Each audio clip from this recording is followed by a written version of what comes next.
A battle is brewing downtown. A Tucson man and the nonprofit he leads have sent a notice of claim to the city and some of its leaders over a war of words. Alexis Burdine breaks down the details in this News 4 Tucson investigation. Defamation and a conspiracy.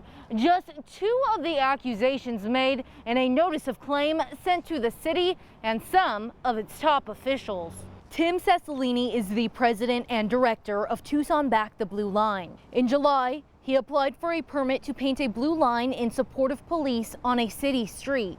The city granted the permit, but revoked it the same day. Both Mayor Romero and City Attorney Mike Rankin expressed concerns about the permit. The mayor said Cessalini was an individual with known ties to white supremacist ideology, and requests from white supremacists have no place on our city streets. Mike Rankin advised the city that no permits to paint city streets should be granted to private applicants. In the notice of claim, Cessalini and the nonprofit maintain they have no ties to racism or white supremacy. Their lawyer says in part, Mayor Romero's statements had already unleashed substantial damage upon Mr. Cessalini's reputation. In the 6 weeks since Romero's wanton aggression, Mr. Cessalini and his family have faced repeated threats. Going on to say in part, the mayor's statements defamed them, placed them in a false light, intentionally inflicted emotional distress, and restricted their constitutionally protected speech. Mayor Romero was aided and abetted in a civil conspiracy supported by the city council and city manager.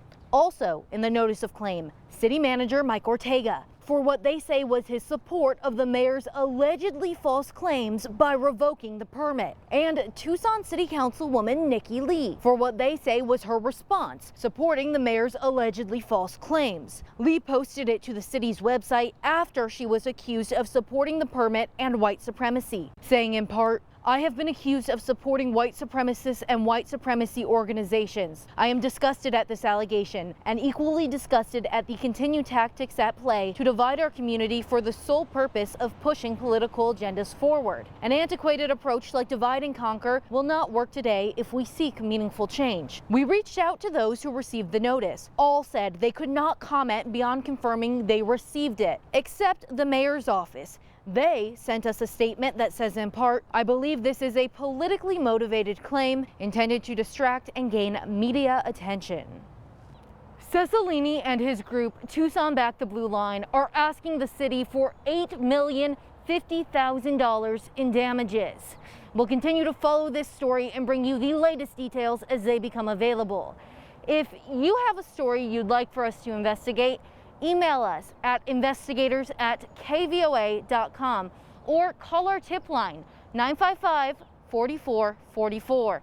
Investigating for you, Alexis Burdine, News 4 Tucson.